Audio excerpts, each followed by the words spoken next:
A memória da Justiça do Trabalho da Terceira Região, na busca de complementação de dados e informações para recuperar a sua história desde a sua fundação em 1941, tem hoje o prazer de conversar com um dos maiores e eminentes juízes que essa casa já teve, que é o ministro Luiz Felipe Vieira de Mello.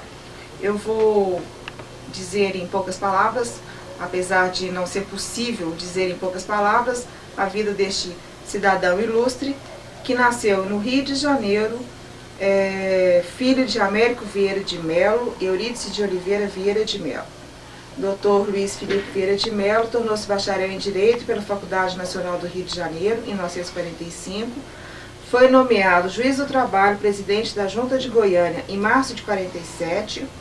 Depois ele foi removido para Belo Horizonte, onde ele tornou-se juiz-presidente da Terceira Junta, a partir de fevereiro de 1953. Foi membro da banca examinadora de candidatos a juiz do trabalho, em concurso realizado em 59, um memorável concurso de 59 que possibilitou a Justiça de ter os melhores e maiores juízes, como o nome do Dr. Paulo Emílio, como o Dr. Abner Ferreira, Dr. Messias Pereira Donato e outros. Osíris Rocha, exatamente. Ele foi professor titular da segunda cadeira de Direito do Trabalho na Faculdade de Direito da PUC, 63 e 64, membro da Banca Examinadora de Candidatos a Juiz do Trabalho da Terceira Região, realizada em 68, convocado para juiz do Tribunal Regional do Trabalho, no período de 59 a 66, foi promovido a juiz do Tribunal Regional do Trabalho da Terceira Região em agosto de 66, na vaga do Dr. Sebastião Everton Curado Flori, eleito presidente da primeira turma do TRT em dezembro de 68, reeleito presidente da primeira turma em dezembro de 72, convocado para o Tribunal Superior do Trabalho 71-73, presidente da banca examinadora do concurso de juiz substituto da Terceira Região em 72, eleito presidente do Tribunal Regional do Trabalho em junho de 73 para o biênio 73-74, novamente convocado para o TST, foi membro outra vez da banca examinadora do concurso de juiz do trabalho substituto em 77, eleito novamente presidente da primeira turma do Tribunal Regional do Trabalho em maio de 77, convocado para o Tribunal Superior do Trabalho de maio a junho de 78, promovido a ministro do TST em 27 de 6 de 85 e, como ministro do TST, encerrou a sua carreira aposentando-se nesse Tribunal Superior. Ele também é membro permanente do Instituto Americano de Direito do Trabalho e da Seguridade Social da Argentina, membro do Instituto dos Advogados de Minas Gerais, membro fundador da Academia Nacional de Direito do Trabalho, com sede no Rio de Janeiro, cadeira 83, membro da Associação Ibero-Americana de Direito do Trabalho, condecorado no grau de comendador pela Ordem do Mérito Judiciário do Trabalho, conferido pelo Tribunal Superior do Trabalho de Brasília, condecorado no grau de comendador pela Ordem da Inconfidência de Minas Gerais, medalha de honra, conferida pelo Governo do Estado de Minas Gerais, medalha do Mérito da Magistratura, grau único, conferido pela Associação dos Magistrados do Brasil, com sede no Rio de Janeiro, em dezembro de 74. Além de obras como Judicatura no TST, 1975, Assistência Judiciária no Direito do Trabalho, constante do Digesto do Trabalho, volume 1, da Editora Forense, diversos artigos em revistas especializadas e diversas conferências, como Princípios Fundamentais no Processo do Trabalho, proferido na Faculdade de Direito da UFMG. Bom, esse cidadão ilustre, esse ministro, nos recebe em sua residência e a gente vai conversar com ele para que ele possa nos informar a sua vida como juiz de primeira instância, juiz de segunda instância, presidente do tribunal tão importante, como da Terceira Região, e depois a sua experiência como ministro do Trabalho. Dr. Luiz Felipe, gostaríamos... Tribunal Superior do Trabalho, exatamente. Eu gostaria que o senhor falasse um pouco da sua vida como carioca de nascimento, a sua vida, o seu pai, que foi um grande almirante, muito elogiado, inclusive pela atuação na Segunda Guerra Mundial. E depois essa sua mudança de Minas, de Rio para Minas e Goiás.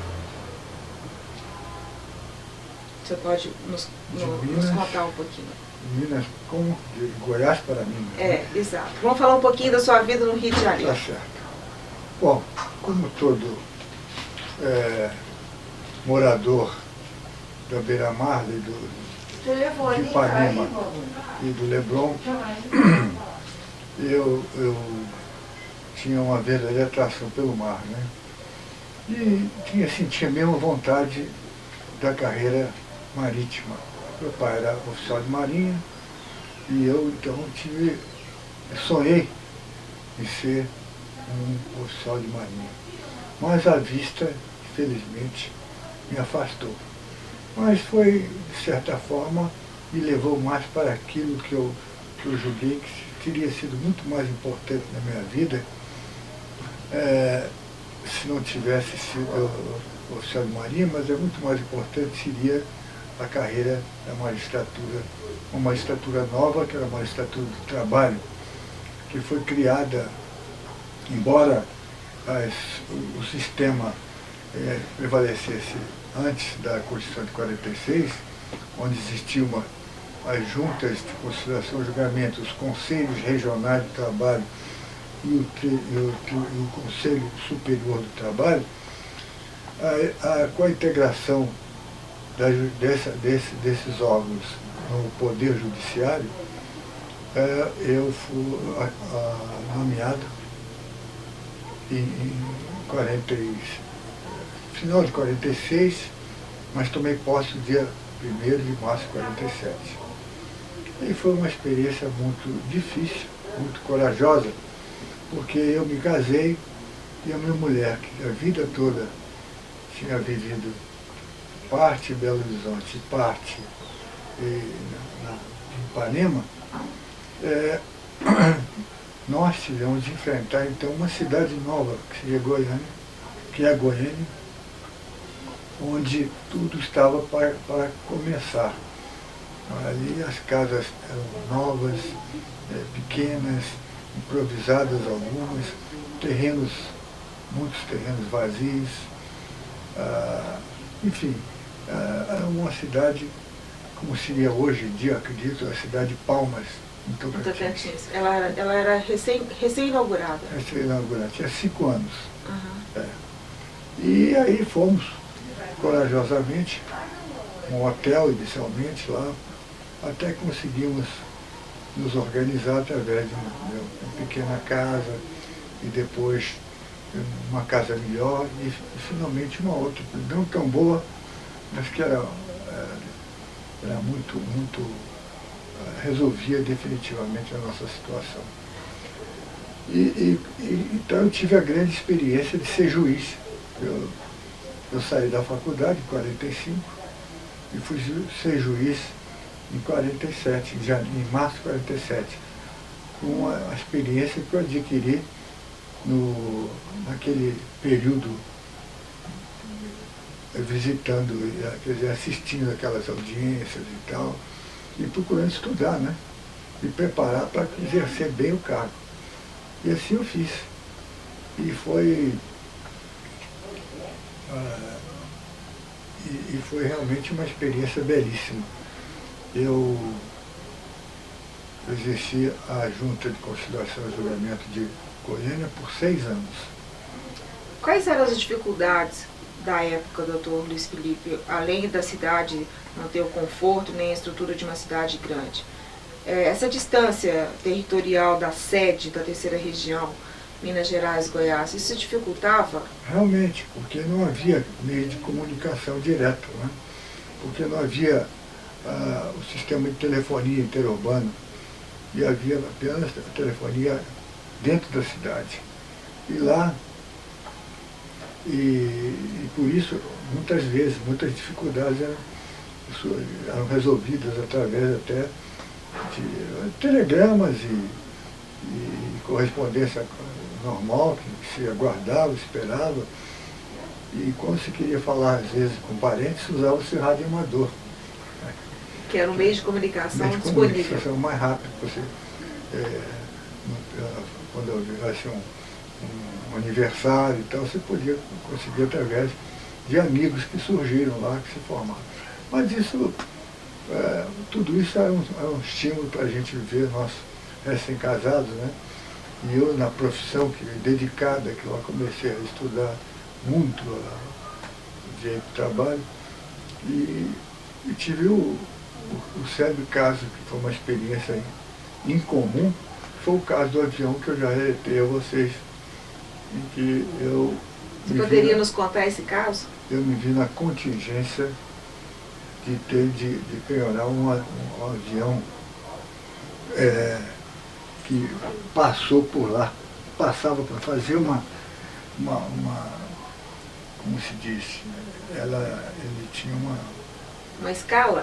Uma escala, e tinha lá o gerente, toda uma organização. E acontece que, eu não me recordo mais os detalhes do processo, eu sei que o gerente foi demitido, sem justa causa, já foi à junta, ganhou a causa, houve o recurso para o Tribunal Regional do Trabalho, voltou para ser executado, o processo de execução, e não tinha bens, não tinha nada lá. Então ficou aquela situação, o sujeito a reclamar, e eu disse, não, eu vou cumprir isso, eu acho que é um dever de juiz, não pode deixar de cumprir. E mandei penhorar um avião da tal companhia no dia em que ele estava atrasado para descer lá no aeroporto de Goiânia. E assim foi feito. O meu oficial de justiça foi, e chegou lá, começou a fazer a coisa. Quando eles viram que o negócio era uma penhora, eles jogaram o rapaz de cima do avião. Era um Douglas, aqueles Douglas recondicionados, adaptados. E eu depois fui lá, até foi um gesto de um certo atrevimento. Eu fui depois à sede lá do comando da aeronáutica. Era um sargento que comandava, sabe? Era uma coisa pequena, um sargento que não tinha luzes. Mas eu fiquei profundamente irritado com o negócio e fui lá, e foi sorte que eles podiam ter me dado até um tiro lá. Nossa! Esse cara, que eu disse muito, fui muito bravo com eles.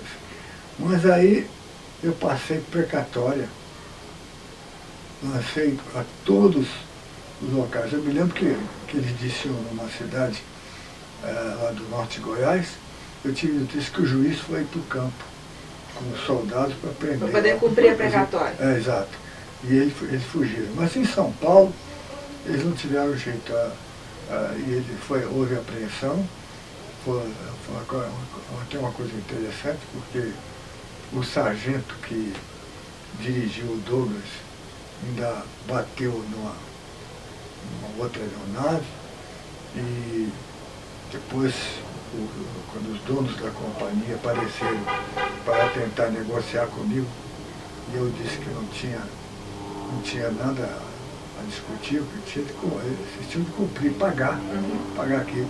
Eles até falaram, mas o senhor vai ser processado porque o soldado, o sargento lá, quebrou a asa do avião, a ponta da asa do avião. Eu disse, meu filho, eu cumpro o meu dever. Agora, se vocês acham que tem lastro jurídico para reclamar, que eu faço, né? Porque aquilo foi uma determinação para que fosse bem cumprida. Se não for bem cumprida, realmente eu não sou culpado disso. Mas então, esse fato teve um significado muito grande na cidade, porque a Justiça do Trabalho, que estava egressa do Ministério do Trabalho, que era uma simples repartição da Justiça do Trabalho, aquilo se penetrou no povo, que acreditava que aquilo não passava de uma simples repartição, não um órgão do Poder Judiciário. E com esse episódio, isso foi definitivo na cidade. Uma cidade pequena. E o senhor resolveu a demanda como? Teve que leiloar o Foi avião? leiloado. Eu mandei uma precatória para São Paulo, Fizeram leilão. Ainda bem que foi em São Paulo, porque a praça era mais favorável, né? Ela não teria condição realmente. Né? Mas, então foi feita a coisa completamente de acordo com a lei, e o cidadão foi ressarcido, e ficou muito satisfeito, e espalhou muito que aquilo que é justiça, o resto é bobagem. Precisou de um fato assim bem... E eu que já estava prestes a dizer, se eu fracassar nesse negócio, vou largar isso, porque eu não vou fazer papel de bobo aqui. Mas aí, felizmente, quando eu tive a notícia, a primeira notícia do fato foi através do antigo repórter Esso, né, que dizia que um juiz de direito de Goiânia havia determinado a apreensão de um avião lá no aeroporto lá de São Paulo. Eu aí fiquei satisfeito. Disse, bom, pelo menos eu fiz uma coisa que tem algum valor e que tem algum sentido e que deve ser respeitado. E aí, depois, como eu já disse, vieram os donos, espantados, achando que eu era um rapazinho, né, de 25 anos, mas verificaram que o rapazinho não cedia em nada, porque a lei acima de tudo. E a coisa foi resolvida, como eu já disse acima. E aí esse episódio marcou muito, foi muito importante para mim e para a minha vida. E eu acredito que também para a história da Justiça do Trabalho, principalmente nessa cidade foi recém-construída. Ninguém mais discutiu o poder da justiça, né? E nem duvidou. Nem duvidou. É verdade. Doutor Luiz Felipe, depois do senhor de ter estado em Goiânia, o senhor foi removido para Belo Horizonte. Porque havia justamente o sonho da minha mulher, que era de Belo Horizonte, a família toda aqui, inúmeros parentes, tios dela aqui. Ela tinha um sonho, então, de vir para Belo Horizonte. Aí surgiu, depois de muito trabalho, muita luta, surgiu essa terceira junta. Porque a jurisdição da terceira região abrangia Minas e Goiás. E depois ela se desdobrou ainda com Brasília. A partir de 60. Mas então duas coisas imensas, né? E só tinham 4 juntas. Né? E aí, então surgiu a terceira. Aí que passou a ter 4. E eu, pela atividade, né, eu fui removido, como esperava que isso acontecesse. E aqui, realmente, consegui implantar um sistema novo de trabalho, talvez um pouco influenciado, ou bastante influenciado, pela técnica judiciária do Rio de Janeiro, das juntas de lá, que eram muito autênticas. Aquelas juntas tinham um sistema de trabalho, de atuação judiciária muito autêntico diante do processo trabalhista. E eu procurei, então, reduzir o número de audiências e apenas limitei a 2. Eu sei que agora já estão fazendo audiência única, né? Mas naquele tempo o cidadão fazia, se não era possível a conciliação na primeira audiência, colhia-se o depoimento por parte, aí designava-se uma audiência das testemunhas do reclamante, depois vinha outra audiência para dos reclamados, fora outros atrasos dessa natureza, porque às vezes nem o depoimento era tomado na primeira audiência. Mas eu cheguei e disse que não, isso não é possível, tem que ser resolvido, quando muito, em 2 audiências. Não é vaidade minha, não, mas é a realidade. Porque eu depois vou lhe contar que eu paguei um preço muito grande por isso, pela rapidez. Então eu fazia uma audiência e que colhia os depoimentos, a defesa e tal, os depoimentos, lutava pela conciliação, se tinha que fazer perícia, determinava logo. Então você fazia inicial e instrução numa só e depois fazia Só faltava. Não cheguei ao ponto de fazer uma audiência única aí, porque senão seria eu até acabar uma briga com os meus colegas. Eu não gostaria nem que isso fosse referido aí. mas é porque o pessoal eles eram mais idosos, eles eram mais cansados. E, na verdade, eles teriam haveria um contraste muito grande. Então eu resolvi fazer 2 audiências. A primeira, que é a da defesa e colheita das provas que tivesse, as provas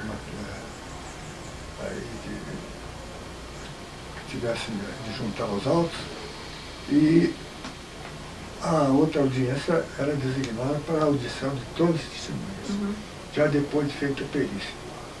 Então, quando era feito, porque o que acontecia é o seguinte: se você ouvia as testemunhas numa audiência, o empregador ficava lá de olho, né? Mas quando viesse a segunda audiência, que era a vez deles, eles já traziam elementos completamente contrários. Aqui o juiz ficava perplexo, né? É o que eles falam de partir a instrução, né? Não pode. É aí que está. Então eu procurei unificar ao máximo. Só não fiz a audiência única, mas eu fiz, como eu expliquei, fazia 2 audiências, e assim mesmo eu terminava tarde, sabe? Porque aconteceu o seguinte: a distribuição, naquele tempo, era feita através de um livro. E o advogado ficava ali na espera, né? Então vinha, aqui no caso,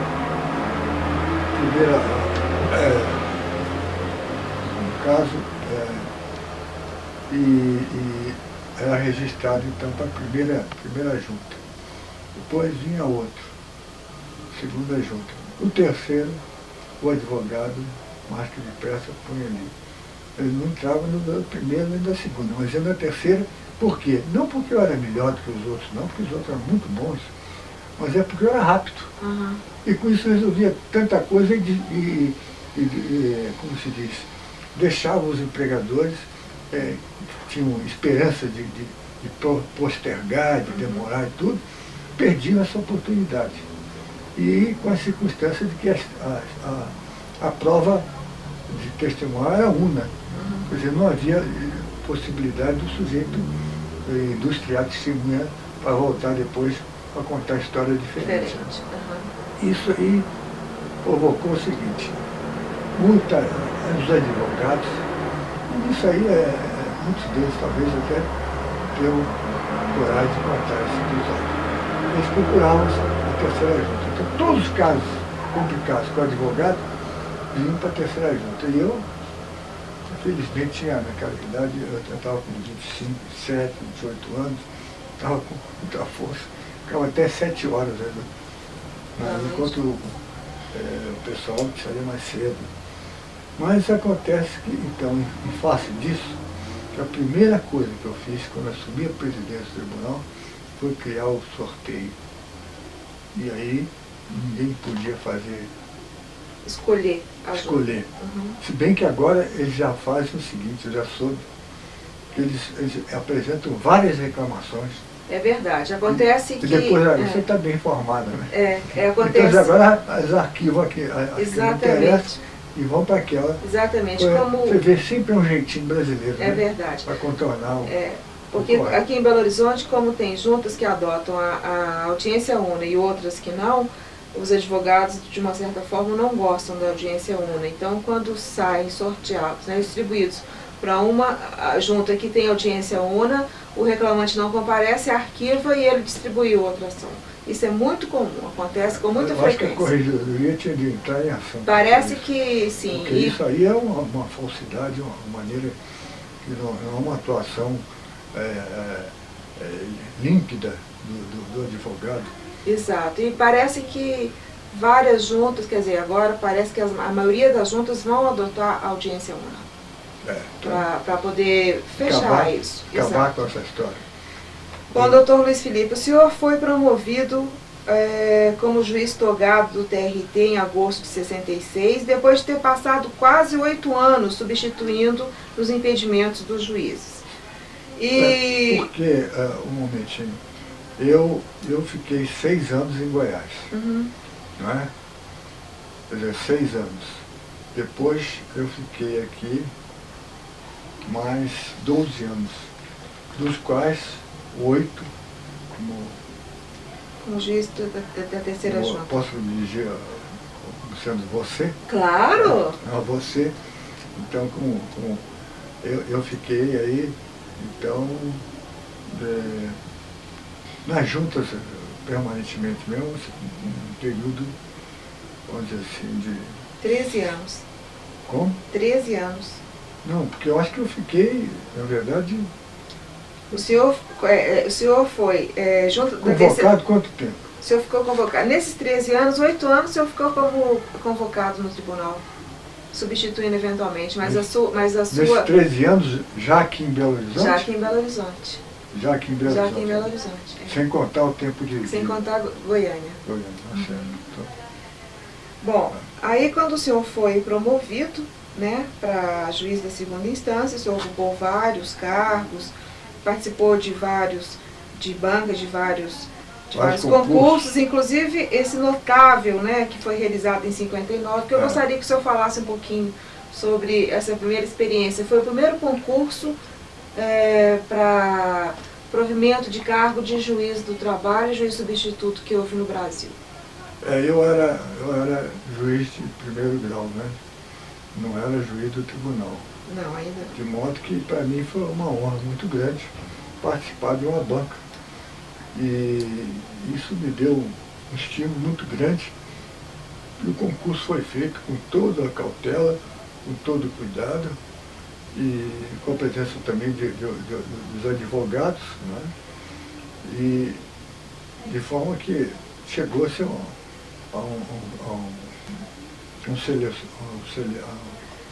uma seleção magnífica. E todas essas pessoas, alguns até chegaram a ministra, Ney Lói, né? E... Doutor Paulo Emílio. Bom, então você estava falando da sua alegria em participar dessa comissão, né? Dessa banca examinadora desse concurso, o senhor sendo ainda um juiz de primeira instância. E, infelizmente, o concurso foi muito bem feito, saíram os melhores candidatos, que depois honraram a magistratura e o magistério também, com vários, né, como o Dr. Paulo Emílio, o Dr. Osiris Rocha, Dr. Messias Pereira Donato, e eu não sei se outros mais, assim, esses se destacaram mais. Exatamente. E eu acho que tem outros que conseguiram alcançar, a lecionar. Mas, enfim, esse concurso foi um marco, porque representou aí uma expectativa e um resultado muito bom perante a sociedade aqui, a justiça comum, que também viu que a justiça do trabalho tinha uma grande seriedade na sua atuação. Daí outros concursos vieram, eu participei da banca, fui presidente de uma banca, né? Eu até fiz referência à presença do professor Zé Fernandes, como advogado, né? E hoje ele é desembargador e presidente do colégio dos presidentes, dos desembargadores, né? Exato. E tivemos então, nessa banca, o Messias Donato, tivemos também nessa banca o Paulo Emílio, e foi uma banca que teve um outro nosso colega que faleceu, eu não me recordo o nome dele, que representava a faculdade de Direito, parece. Mas foi tudo correu tudo muito bem, graças a Deus, a justiça foi seguindo o seu rumo. Doutor Luiz Felipe, agora nós vamos conversar um pouquinho com o senhor como presidente do Tribunal da Terceira Região. O senhor foi eleito em 73 para o biênio 73 e 74. E o senhor teve vários marcos nessa sua administração. eu vou lembrar algum deles e gostaria que o senhor falasse dessa sua experiência como presidente de um tribunal tão importante.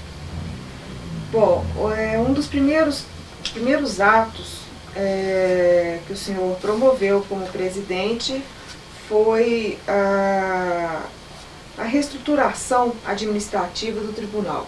E parece também que o senhor conseguiu, graças à sua atuação no TST e à sua influência com ministros, que houvesse uma melhoria na dotação orçamentária do tribunal, que era muito pequena, e que o senhor conseguiu, graças a esse seu trânsito no Tribunal Superior, que houvesse uma melhoria em termos de orçamento.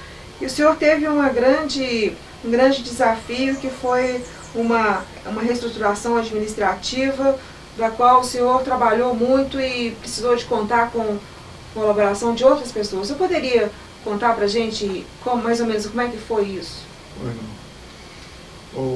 Ao assumir o tribunal, para mim foi uma ideia que não me passava pela cabeça, porque eu tinha uma convocação do ministro Coquejo, ela estava substituindo o ministro Coquejo, e ficaria um ano lá, tranquilamente, naquilo que eu já estava habituada a fazer. E afeiçoado, porque eu gostava do sistema. Né? Mas, diante da pressão, das ponderações do ministro Russomano, porque eu era mais antigo, ele então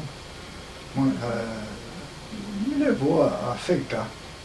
E eles aqui tiveram a gentileza de me acolher, né? O senhor teve 10 votos contra 1 voto em branco na sua eleição. Esse foi um erro. Eu confesso que foi um erro que eu cometi, que eu votei em branco. Então tá. Foi um erro que hoje eu me arrependo profundamente disso. Porque eu devia ter votado no Dr. Paulo Emílio. Era meu companheiro Foi seu companheiro de chapa. Companheiro de lutas. De lutas no sentido da modernização do tribunal. Eu não sei por que foi enfim, porque a situação política lá era muito complicada. Não se tinha certeza de aquilo talvez pudesse ajudar, acabou foi prejudicando. Deve ter sido um momento de muita emoção, de muita pressão. Complicada. E a gente, enfim, não adianta agora querer remontar uma coisa. Não, ainda bem que não teve 11 votos. Se o senhor tivesse votado no senhor mesmo, quer dizer, você votou em branco, né? Bom. Peraí, deixa eu retomar aqui, deixa eu ver onde que a gente estava mesmo. Bom, o senhor estava falando, eu comentei que o senhor, na sua eleição, o senhor teve 10 votos a favor e 1 em branco. O senhor acabou de confessar que o voto em branco... Mas já está gravado? Foi seu. Já está gravado. Não, mas eu queria dizer o seguinte, que o voto em branco foi meu. Mas os outros não votaram, quer dizer, os 11 votos foram todos, inclusive o meu voto foi a meu favor. É um assunto desagradável, né? Eu votei em branco, eu não sei, não, peraí, o que eu estou cometendo um erro aí, não está gravando não, né? Não tem importância, a gente pode refazer. Faz isso. Eu votei, eu acho que o eram raciocínio seu está certo. 10 a favor e 1 em branco. Eram 11... o raciocínio seu. Eu votei em branco. Isso mesmo. Bom, aí o senhor teve que... Como eu disse ali, já deveria ter votado no Paulo Emílio, né? Que era meu companheiro de luta. Eu não sei por que eu votei em branco. Eu não tenho. Não me lembro mais o que foi. Qual foi o motivo? Bom, seu primeiro desafio, então, foi a reestruturação administrativa. O senhor teve também outros problemas, me parece que o senhor teve que procurar os jornais, porque havia uma difamação da Justiça do Trabalho nessa época. Então, qual foi a providência que o senhor teve que tomar nesse sentido? Então eu vou começar da parte material do tribunal, né? Certo. Eu, ao assumir o tribunal, eu verifiquei que era preciso se regularizar a questão do elemento financeiro, a fim de se pudesse realizar certas obras essenciais, como de fato nós efetivamos com mudança de toda a parte elétrica, a mudança troca dos elevadores, a colocação de sistema de microfone na sala de sessões, a reformulação da sala de sessões, também com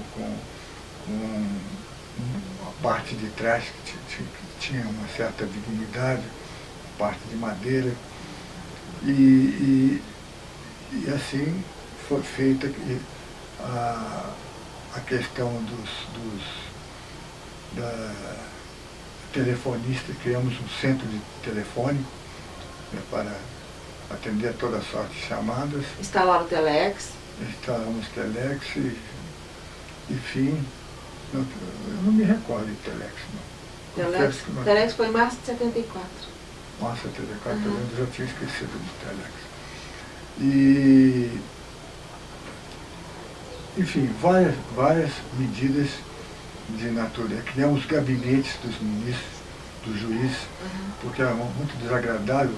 O gabinete, por exemplo, do vice-presidente, que era o Dr. Newton, e o gabinete do presidente da primeira turma, que era eu, que era o decano, não era o decano ainda, mas era dos mais antigos, era numa sala só, com o doutor, o meu colega na frente e eu do lado de cá. Eu ficava numa situação que não tinha... Não tinha privacidade, nem sossego para poder estudar os processos. Mas criou-se, felizmente, conseguimos criar esses gabinetes e a coisa se desenvolveu com mais, dentro dos moldes mais tranquilos, inclusive esse da privacidade, e cada um poder ir em seu gabinete, ter os seus livros, enfim, os seus processos, ter tudo organizado direitinho. E assim foi feita uma remodelação total do prédio do tribunal. E em seguida procurei também resolver o problema da movimentação processual. Como eu disse, a primeira coisa que eu fiz foi criar o sorteio das ações e o sorteio dos recursos. E eu presidia, toda segunda-feira, a distribuição para que não houvesse nenhuma dúvida. E assim foi feito enquanto eu estive lá na presidência. E a partir de quando, só um parênteses, doutor Luiz Felipe, que foi feita essa distribuição eletrônica prevista em lei, né? Porque hoje essa distribuição ela deixou de ser um procedimento interno do tribunal e passou a ser uma norma geral, não é isso? Não que seja hoje uma norma geral, mas é uma norma que é tão evidente que deve ser geral mesmo. Porque nenhum tribunal, um tribunal de categoria, mais pode, mesmo porque por causa do movimento. Exato. O movimento e hoje com a informática não tem jeito. Então, naquela época, fazia-se isso através de um livro. Esse livro era anotado a ação em função da junta, em razão à medida que se apresentava a ação, né, depois passava-se a registrar a segunda, depois a terceira, e isso aí provocou muita complicação e um sacrifício para aqueles que eram preferidos, né? Na distribuição. Exatamente. Inclusive nós temos no nosso acervo o Globo, aquela máquina, quer dizer, o Globo, onde usava as pedrinhas para poder sortear a distribuição. E a gente tem no nosso acervo já esse equipamento. Esse equipamento, né?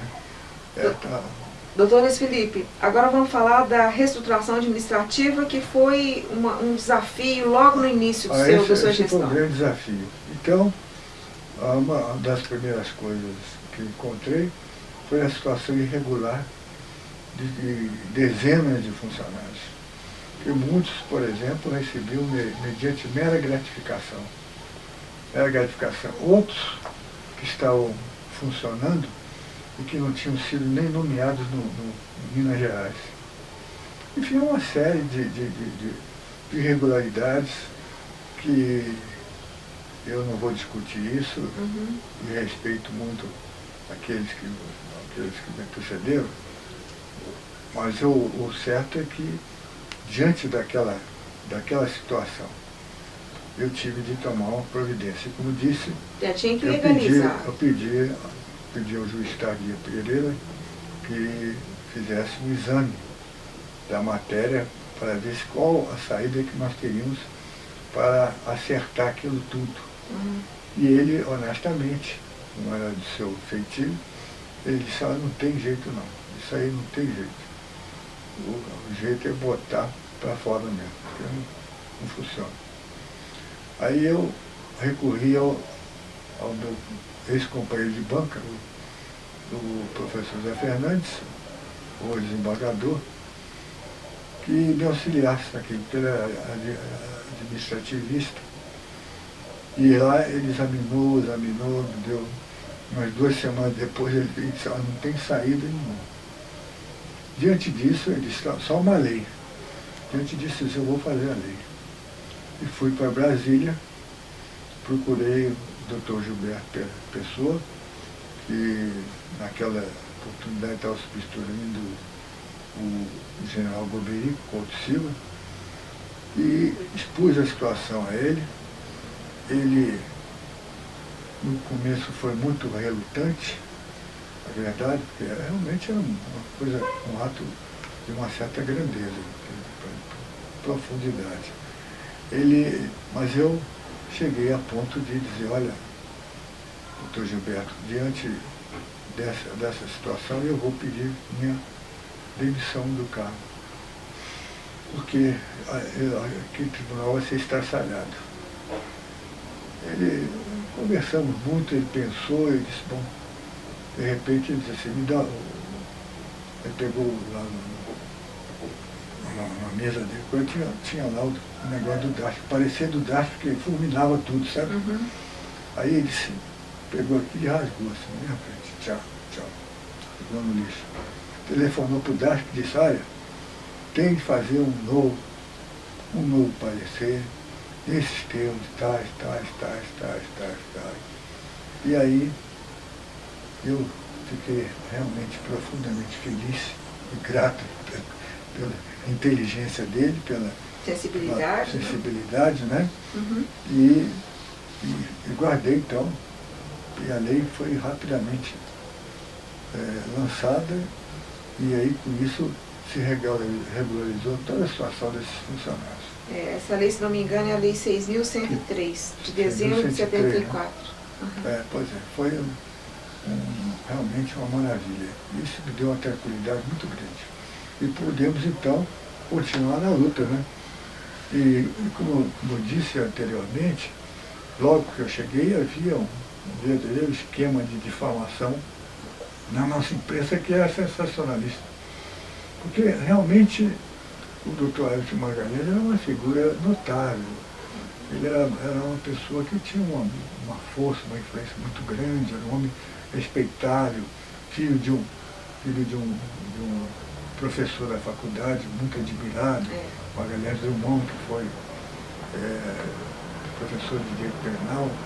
Então, a imprensa sensacionalista começou a explorar aquela coisa, em razão da renúncia, aquela coisa toda. Enfim, aqueles fatos que não interessa discutir aqui. Às vezes chega a ser até falta de assunto da imprensa. Doutor Luiz Felipe, e alguma coisa sobre Corregedoria Regional? A Corregedoria, como eu disse, eu procurei me inspirar no sistema do Tribunal da 4ª Região, Rio Grande do Sul, e eu, numa visita lá, colhi elementos e os trouxe para aqui começarmos a instalar segundo aquele sistema. E com esse sistema, nós então começamos a trabalhar, a visitar todas as juntas. Visitamos tudo, todo ano. E naquele tempo eram poucas juntas e o presidente tinha mais disponibilidade. Porque hoje em dia é evidente que são 2 corregedores, né? Exato, Se não me engano, em 1974, você esteve fazendo a correção e esteve visitando as juntas de Goiás, e eu li rapidamente o relatório da Corregedoria, que o senhor, o seu relatório, que o senhor sugere uma celeridade maior entre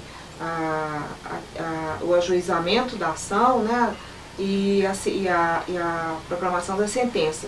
Se não me engano, na primeira junta de Brasília, de Goiânia, não sei, estava dando 117 dias, e o senhor considerou o prazo extenso. Uhum. Então, o senhor faz, no seu relatório, na sua reunião, o senhor deixa bem claro que deveria haver um esforço para que houvesse uma celeridade maior. Certo. Agora, com relação à junta de Goiânia, também havia esse espaço? Não me recordo. Não. Esse dado é de Brasília. Tá de certo. Brasília. Na primeira junta de Brasília. Doutor Luiz Felipe, o senhor teve, dentre outras atividades importantes na sua gestão, 2 visitas, que foi do ministro Osar Vitor Russomano, como ministro-presidente do TST. Ele esteve visitando a terceira região e visitando o senhor. Me parece que o senhor o substituiu no tribunal uma vez. Não foi? Numa dessas suas convocações, o senhor foi convocado para substituí-lo. É certo. E sempre houve uma identidade muito grande, uma afinidade muito grande entre o senhor e o ministro. Mantém-se essa afinidade do mesmo jeito. E o senhor também recebeu a visita do general de brigada, comandante da 4ª Brigada. Houve alguma ingerência do governo militar na sua gestão? Não, nenhuma ingerência do governo militar na minha gestão. Eu fui absolutamente livre, absolutamente livre de qualquer influência ou qualquer tentativa ou de coartar ou dificultar a atuação da justiça. Praticamente, o que eu verifiquei, eu vou dar um depoimento importante. O que eu verifiquei deles é o seguinte, que a figura mais importante era o juiz. Eles tinham confiança na existência do juiz. Se o juiz era bom, se o juiz não fazia coisas erradas, enfim, toda falcatruz ou qualquer coisa, para eles o importante é que o juiz, eles tinham na pessoa do juiz uma figura, como militares, que hierarquicamente eles sempre se situavam sobre esse plano de hierarquia, eles consideravam o juiz uma coisa muito importante, como seria dentro desse plano todo um elemento que tivesse uma autoridade a que eles tivessem de respeitar. Então, eu nunca tive a menor problema com a Revolução. Eu sei que... Bom, doutor Luiz Felipe, o senhor conviveu com advogados hoje citados como os advogados mais atuantes e mais importantes da Justiça do Trabalho, que foram o doutor Célio Goiatá, infelizmente falecido, o doutor Wilson Carneiro Vidigal também falecido, mas a gente ainda tem a presença do doutor Zé Cabral, atuando até hoje, é comum a gente encontrá-lo no tribunal e mesmo nas juntas, e também do doutor Mauro Tibau. O Mauro Tibau começou lá comigo também. Pois é. Eles começaram comigo. O Cabral não, o Cabral já era um juiz, era um advogado antigo. Ele tinha um sócio que faleceu, mas depois ele sozinho. O outro, o sócio, eu não esqueço o nome agora, mas o doutor Zé Cabral é uma figura notável, realmente notável, pela inteligência, pelo caráter.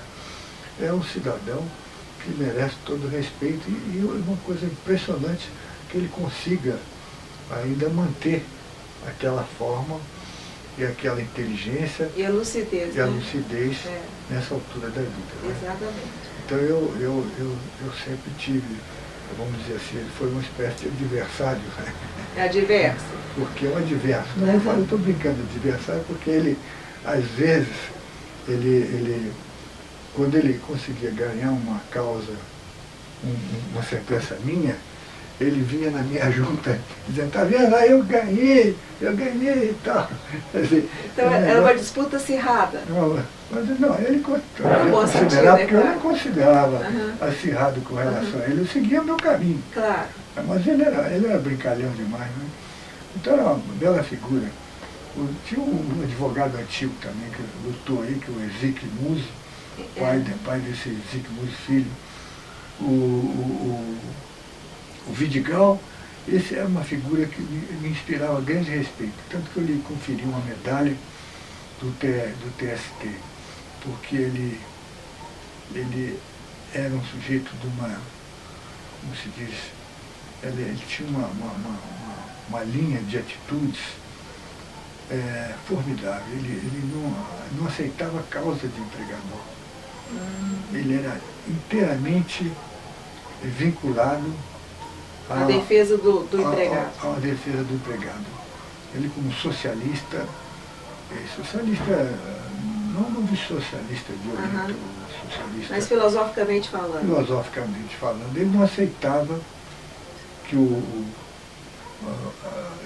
assumir uma causa contra o hipossuficiente. Ele estava sempre a favor da tutela trabalhista em prol desses empregados. E assim foi advogado lá do Sindicato de Nova Lima, né, dos mineradores, por longos anos. Foi uma coisa muito penosa. E a pedido dele eu fiz 2 vistorias lá, para poder sentir como era que era o problema da mina. Eu desci até o último túnel. Último túnel. Salão, né? Não, aqui tem um túnel. Se a gente desce, você desce, por exemplo, o elevador 300 metros, aí salta andando, tem um corredor imenso, depois pega outro elevador, desce mais. Eu sei que vai uma profundidade muito grande. E lá eu fui ao último escalão, a gente sentia o calor, você encostava a mão na parede, estava 53, 54 graus. E o pessoal lá na poeira lá, né? Furando lá, né? Porque, vamos dizer que não seja a culpa total da empresa, né? A culpa seria mais da fiscalização, que ela dá os elementos, mas o trabalhador preferia, sabe, um lenço molhado no rosto. E com isso surgiu, eu sei que depois com a fiscalização essa fiscalização era exercida pela Delegacia Regional do Trabalho. Delegacia Regional. Aí o número de doentes de pneumoconiose caiu. Eu tive a oportunidade de julgar muitos casos desse vírus, uma dificuldade de respirar, tristeza, porque o pulmão fica empedrado, ele não tem mais elasticidade. Quer dizer, o Vidigal é uma figura notável, tanto que eu consegui nós falamos mais, o Célio Goiatá. Esse é uma pessoa que me causou muito bom, enfim, me tocou muito o coração e a inteligência. É um homem boníssimo, e eu até com certa emoção me lembro dele, que eu fiz um discurso sobre ele no dia da morte dele lá no Tribunal Superior do Trabalho. Mas eram gente o nível desses advogados era do melhor possível. Quer dizer, você podia confiar nessa. Eu estou faltando aí com alguns nomes, por exemplo, o Mauro Tibal. O Mauro Tibal, eu acho que lembro-me que ele começou quase que a vida dele lá na terceira junta, né? Estava começando na Justiça do Trabalho, na primeira, na segunda e terceira, né? Acho que ele iniciou naquela época que eu estava na terceira. E também, um lutador terrível, né? De modo que eram advogados de alto nível. E tem outros que estou me faltando, se tivesse me alertado sobre essa. Eu tenho só mais um, doutor Antônio Gomes Pereira. E os outros eu não me recordo. Antônio Gomes Pereira. Ah, o Antônio Gomes Pereira, que era o sócio do Goiatá. Ah, certo. Sócio do Goiatá. Esse era um homem boníssimo, uma figura muito agradável, compreende? Era desses advogados que você não ficava em tensão. Porque tem advogados que ele fica preparado, né? Às vezes as coisas ficam difíceis. Sim. Mas ele era uma figura notável. E tem inúmeros outros que eu... tinha um, o Julião Campos do Amaral. Ele só reclamava também a favor de empregado. Era um delegado aposentado, exercia, ele praticamente não saía ali da terceira junta, coitado. Até que um dia houve um episódio muito triste com ele. Um cidadão fez abusou de uma filha dele, e ele foi exigir o casamento, e o cidadão parece que até ridicularizou a pretensão dele, ele deu um tiro e matou. E era uma família ilustre aqui. Esse cidadão era uma família ilustre. E aí, coitado, ele foi preso, depois não acontece esse negócio, sempre acaba diante de um caso desse, né? Ele conseguiu sair e foi trabalhar na empresa de furnas. Mas ele era um cidadão que tinha ali, quase que tu pegava aqueles coitados que não tinham onde arranjar advogado, né? E ele assumia aquilo. Ele não fazia essa coisa de aliciamento, não, sabe? Sei. Ele ficava ali, se não tinha, a gente precisava, por exemplo, chama o Julião, precisa de um advogado aqui e tal, para esclarecer esse moço aqui e tal. Ele ia, mas sempre do lado do empregado. Agora, essa fase do aliciamento, isso já foi na presidência do tribunal, é que eu procurei evitar esforços para expungir daquela presença lá do tribunal e daqueles cidadãos que ficavam ali em busca de futuros clientes, né? Porque nós fizemos um sistema de atermação muito bom.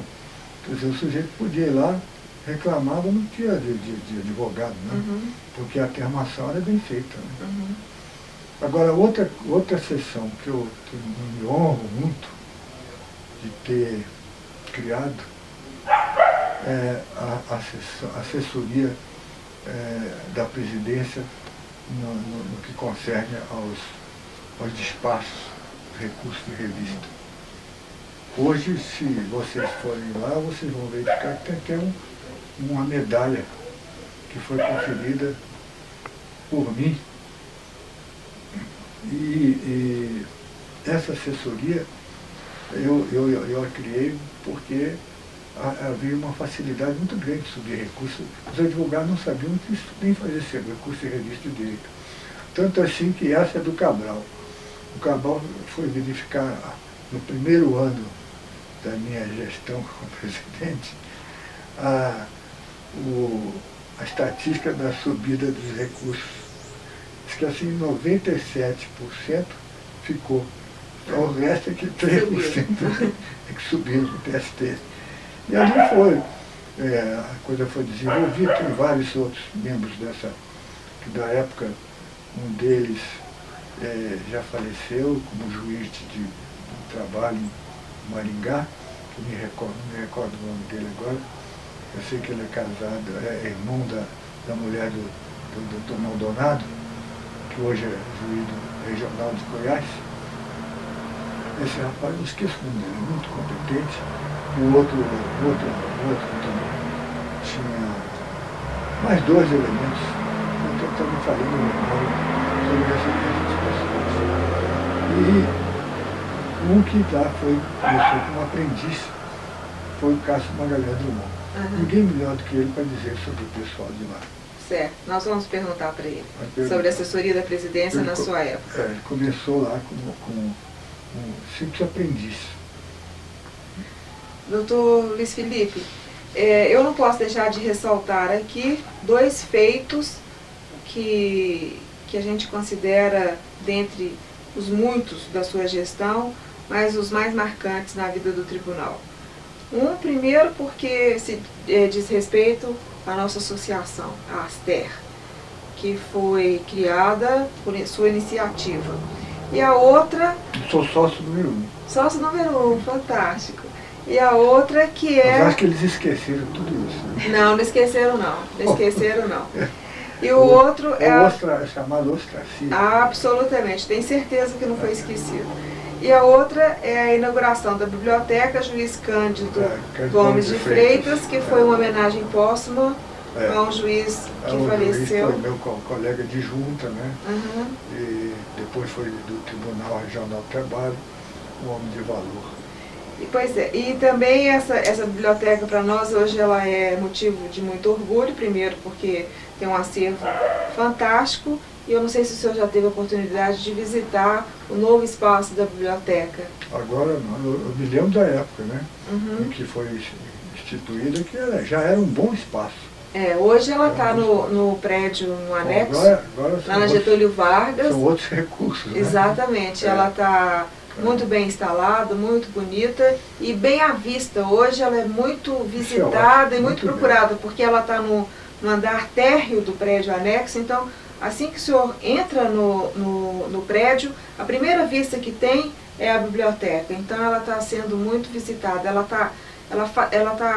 As pessoas têm facilidade de visitar essa biblioteca. E a Aster também, que é um organismo hoje muito bem estruturado, que dá possibilidade aos servidores, tanto de Belo Horizonte como do interior, se valer dos vários serviços que ela oferece, e bastante consolidada, e realmente representa um marco muito importante, né, de ganho para os servidores do tribunal. Eu vou agradecer a sua atenção, agradecer os seus ensinamentos, a sua disponibilidade, e fazer já um convite antecipado para o senhor nos prestigiar com a presença na inauguração desse espaço que vai funcionar no hall do edifício sede a partir de outubro. É um espaço que eu não sei se existe lá atualmente, que é o espaço dos advogados. Sala dos advogados, sala dos advogados? Tem sim, tem a sala dos advogados. Eu criei também essa sala. No prédio da Junta de Conciliação e Julgamento tem uma sala da OAB, sim. Inclusive tem sempre um... Mas naquele prédio antigo foi criado, foi o senhor que criou esse espaço. Para poder, exatamente.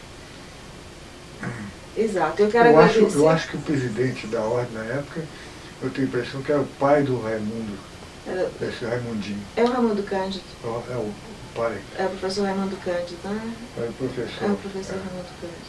Eu acho que sim. Acho que na época era ele, sim.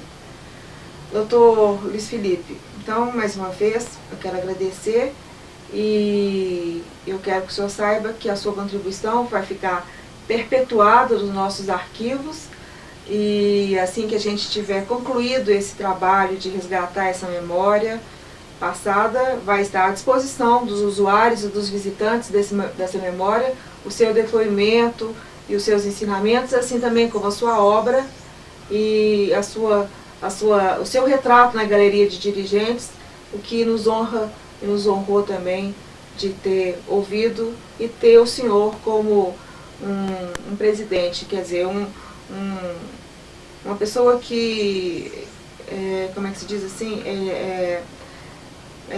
consolidou essa instituição para a gente. Muito obrigada. Muito obrigado. Eu agradeço muito. Agora eu gostaria de depois, antecipadamente, me desse a transcrição toda para mim. Da fita. Da fita? É. Tá, nós vamos fazer uma cópia. Inclusive, a gente vai, antes da gente editar e tudo, a gente vai mandar uma cópia e o senhor vai fazer uma autorização por escrito. Tá certo. Se a gente vai poder usar esse material ou não. Mas você pode ficar tranquilo que nós vamos... a gente vai copiar e eu mando. Eu deixo no gabinete do seu filho lá no tribunal. Doutor Luiz Felipe. Filho. Ô, Ana, Vai ser um grande jurista, se quiser. As considerações do Dr. Luiz Felipe sobre a importância de se criar memória, nós podemos deixar. Claro.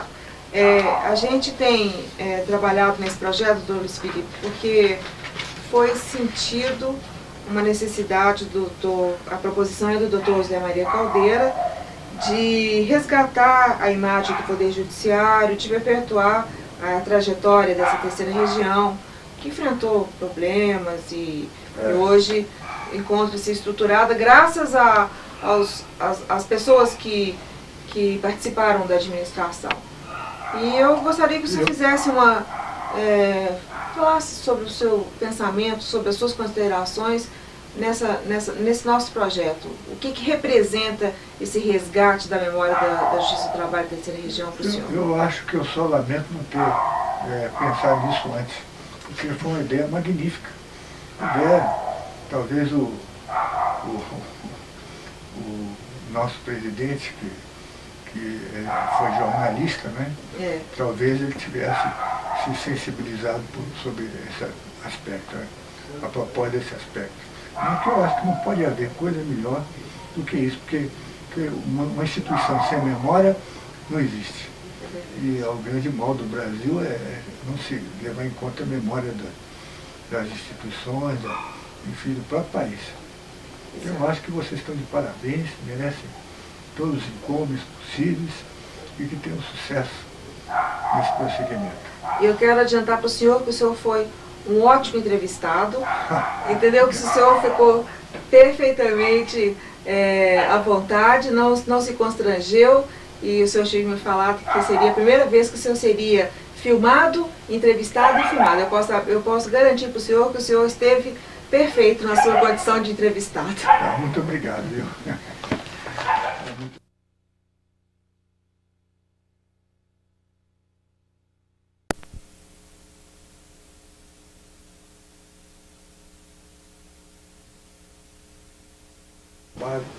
Um homem de valor. Pois é, e também essa biblioteca para nós hoje ela é motivo de muito orgulho, primeiro porque tem um acervo fantástico, e eu não sei se o senhor já teve a oportunidade de visitar o novo espaço da biblioteca. Agora não, eu me lembro da época, né? Em que foi instituída, que já era um bom espaço. Hoje ela está no prédio, no anexo, agora lá na Getúlio Vargas. São outros recursos, né? Exatamente, ela está muito bem instalada, muito bonita e bem à vista. Hoje ela é muito visitada e muito procurada, porque ela está no andar térreo do prédio anexo. Então, assim que o senhor entra no prédio, a primeira vista que tem é a biblioteca. Então ela está sendo muito visitada. As pessoas têm facilidade de visitar essa biblioteca.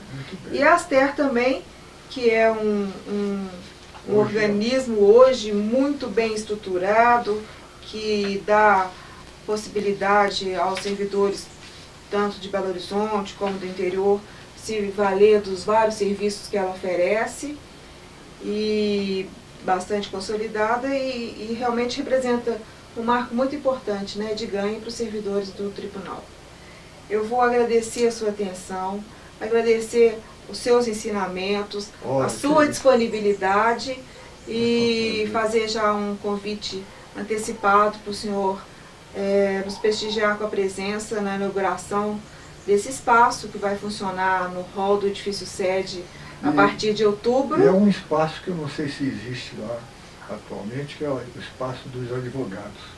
Sala dos advogados. Sala dos advogados? Tem sim, tem a sala dos advogados. Eu criei também essa sala. No prédio da Junta de Conciliação e Julgamento tem uma sala da OAB, sim. Inclusive tem sempre um... Mas naquele prédio antigo foi criado, foi o senhor que criou esse para poder, exatamente. Exato, eu quero agradecer. Eu acho que o presidente da ordem na época, eu tenho a impressão que era o pai do Raimundo, esse Raimundinho. É o Raimundo Cândido. É o pai. É o professor Raimundo Cândido, né? É o professor. É o professor Raimundo Cândido. Eu acho que sim. Acho que na época era ele, sim. Doutor Luiz Felipe, então, mais uma vez, eu quero agradecer e eu quero que o senhor saiba que a sua contribuição vai ficar perpetuada nos nossos arquivos, e assim que a gente tiver concluído esse trabalho de resgatar essa memória passada, vai estar à disposição dos usuários e dos visitantes dessa memória o seu depoimento e os seus ensinamentos, assim também como a sua obra e o seu